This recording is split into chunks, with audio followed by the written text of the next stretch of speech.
Golden years. You ever sit down, look around your place and go, okay, it's just me now, so what do I really need to keep life running smooth and maybe even a little joyful after 70? Look, I've been around enough seniors and been one long enough myself to know this. Living alone isn't just about peace and quiet. It's about being smart, safe, and still sane. And no, I'm not about to hit you with generic fluff like drink water or get some rest. We're talking real practical stuff here. The kind of things that make solo life after 70 not just doable, but downright dignified and maybe even delightful on a good day.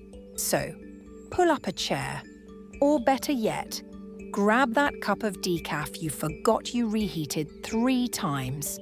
Let's get into the 10 things you truly can't live without when you're living alone after 70. Number 1, a check-in chain that knows when to worry. When you're living alone after 70, having someone to say hi to every day isn't just a sweet little habit. It's your safety net. I mean a reliable rhythm where someone somewhere is expecting to hear from you, even if it's just a one-word text like alive. I know Lester, 75, lives alone.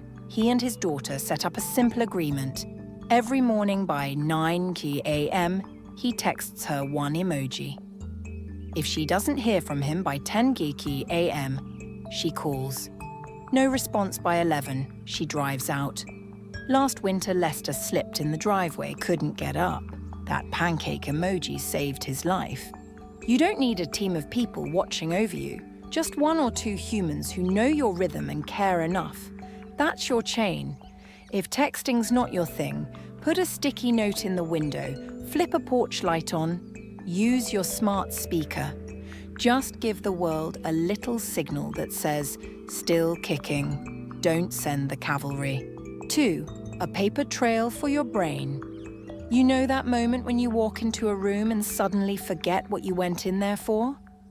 Multiply that by 4 rooms and 2 missed medications, and you've got what I call Tuesday.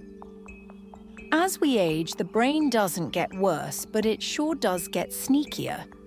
Things that used to stick like Velcro now slip off like Teflon. That's why you need to write it down. All of it. The weird, the routine, the forgettable stuff. When you're living alone, there's no one else to double-check you. My friend Ruth, 78, keeps what she calls the everything binder.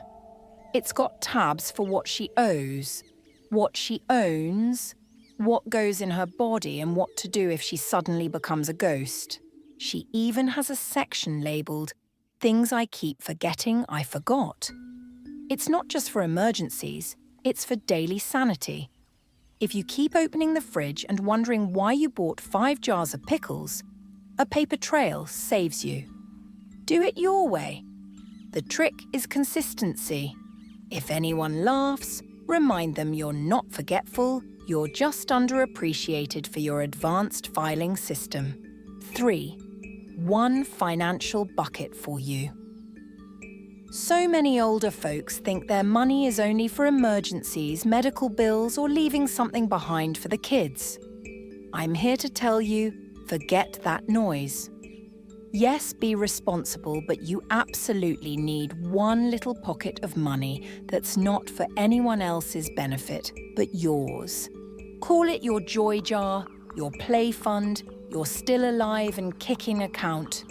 Carve out a little slice that exists solely to remind you that you still get to enjoy life. You're not just coasting till the end like a car running on fumes. You've still got gas in the tank, baby. My friend Helen, 82, pulls $100 out of her spite fund to prove she's not dead yet, she cackled. She used it for an electric blue wig and front row jazz tickets. Another time, a cheesecake and a silk robe. When you live alone, it's easy to get stuck in maintenance mode, but that's not living. Your financial bucket is about claiming your space in the world. It might be a weekend getaway, new paints, or the good ice cream. It doesn't have to be a lot, but it has to be yours. Tell the grandkids you were alive and being alive costs money. 4. A clarity folder for the what-if moments. What if you pass out? What if you're rushed to the hospital and can't speak? Your cat sitting on your chest looking mildly annoyed that breakfast is late. It sounds dramatic until it's not. When you live alone, you're the only one who really knows what's going on in your life. That's where the clarity folder comes in. This isn't about being morbid. It's about taking care of your future self. Think of it like a love letter to your loved ones, your caregivers, and even your own dignity. It says, hey, if things go sideways, here's the cheat sheet. My buddy Joe, 79, calls his the In Case I Croak kit. He keeps it in a bright yellow folder taped to the inside of his pantry. Inside, he's got copies of his ID, doctor's info, medication list, emergency contacts, and a note about feeding his dog cheese. The idea isn't to predict everything, but to make sure no one has to guess during the worst moment. Paramedics, nurses, they love people who do this. You're making it easier. You're being the grown-up in the room. Bonus points if you include something personal. Own it.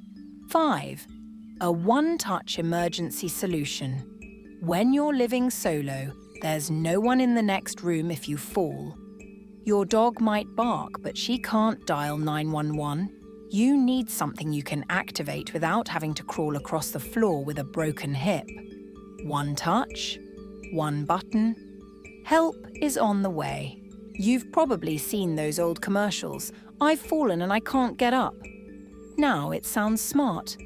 My friend Pat, 76, slipped on a bath mat, cracked her tailbone, and couldn't move for hours. Didn't have her phone. When her son finally stopped by, she was dehydrated, confused, and furious at herself. Now she's got a medical alert watch. She presses one button and boom, her son and the fire department are notified. She sleeps easier now. Modern solutions don't all look like clunky beepers from the 80s anymore. Smartwatches, voice assistants like Alexa, even fall detection auto dial. The key? It has to work when you're scared, shaky, or half asleep. Set it up before you need it. Not because you're fragile, but because you're smart. 6. A kitchen setup that doesn't work against you. The kitchen can turn into an Olympic obstacle course after 70. That top shelf, Everest. That dull knife, a lawsuit. Lifting a heavy cast iron pot with one hand? Impossible. Your kitchen doesn't need to be a battlefield. It should feel like your friendly little workshop. Build a setup that makes cooking easier. Rearrange things. Bring daily stuff to arm level. Let the turkey roaster stay buried. Toss out gadgets that make your hands hurt. Replace that 20-year-old can opener with a button-push electric one. No one's giving awards for kitchen toughness. My friend Nancy, 74, calls her kitchen the lazy gourmet station. Microwave, air fryer, mini rice cooker, one good non-stick skillet. Meals in under 20 minutes. She uses a bar stool to chop veggies and has motion lights. Cooking shouldn't be a struggle. You deserve to feel safe, confident, comfortable. Buy the good olive oil. You've lived too long to eat flavourless food. 7. A no BS relationship with your body. After 70, your body starts pulling tricks on you. Things creak. Joints complain. You stand up too fast and need a minute to remember what planet you're on.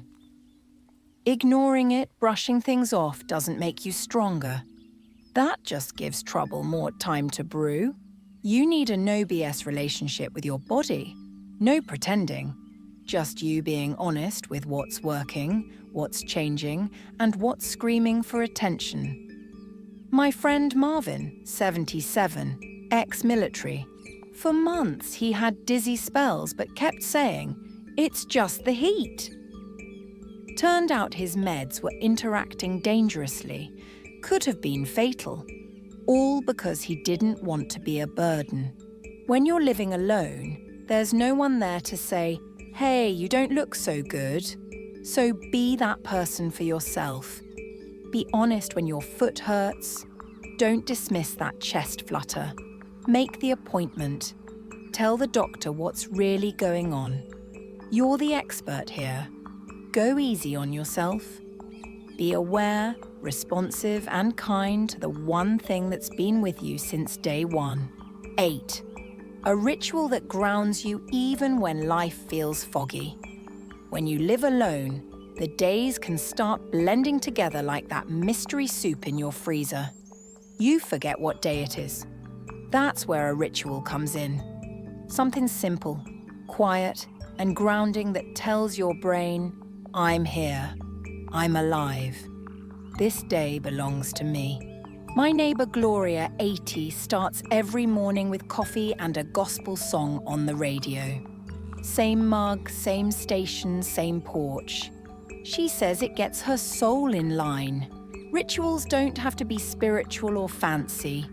It can be feeding the birds at sunrise, lighting a candle and writing one line, or sitting in your favourite chair with a warm mug, breathing for 5 whole minutes.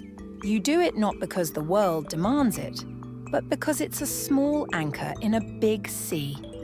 When loneliness creeps in, or fog settles over your brain, or silence feels too loud, that ritual is a thread tying you to meaning. It says, "This moment is mine. I'm still here, and I still choose to show up." 9. One hobby that doesn't require anyone else, but makes you feel connected. When you're older and living alone, everyone says just join a group. Truth is, some days you don't feel like going out, or being around people who talk too loud just drains you. That's why you need a solo hobby that still makes you feel connected to something bigger, something that brings you joy, gives your brain a little stretch, and taps into that part of your soul that says, "Ah, yes, this is me." I once met Ellis, 82. He learned Morse code, set up a ham radio and started chatting with strangers from all over the world in beeps. He said, "Because nobody interrupts you in Morse code, and you still feel heard. It doesn't have to be quirky. You can paint, knit, do jigsaw puzzles, research your family tree, journal, or care for plants. The point is, you're engaging, not just existing. Connection doesn't always require company. Sometimes it just needs a good hobby and a little intention." 10. The willingness to ask for help before you desperately need it. This one. The tough one. Most of us struggle with the lie that asking for help is weakness, that it means you're giving up, chipping away at your independence. But asking for help early is strength. Waiting until it's a crisis? That's what really takes your power away. We've spent a lifetime being the ones others depended on. But the people who thrive alone into their 70s, 80s, 90s, they ask for help before they need rescuing. They ask the neighbour's kid to change light bulbs before falling. They tell their doctor about new pain before an ER visit. They talk about feelings of isolation before loneliness caves in. There's nothing heroic about struggling in silence. The people who care about you want to help, but they can't read your mind. So, take the brave route instead. Speak up. Call your niece for phone help. Ask your pharmacist about new meds. Tell your friend, "Hey, I'd really love some company today." You don't lose independence by asking for help. You preserve it. You've earned the right to ask for a hand. So, there you have it. 10 things you can't live alone without after 70. It's not just about stuff. It's about systems, habits, and a little bit of soul. Whether it's that check-in chain that keeps folks from wondering if you've become one with your recliner, or a financial bucket for guilt-free splurges. Even that late-night QVC emergency foot massager. It all matters. Living alone at this age doesn't mean going it alone in every sense. It just means building a life that supports you on your terms, at your pace, and yes, with snacks you don't have to share. If anything in this video made you laugh, nod, or think, "Dang, I need to set that up," go ahead and hit that like button. And if you want more of these honest real-life chats, subscribe and stick around. We're building a little corner of the internet that makes solo life feel a lot less lonely and a whole lot more empowered. Take care of yourself, friend. You've earned it.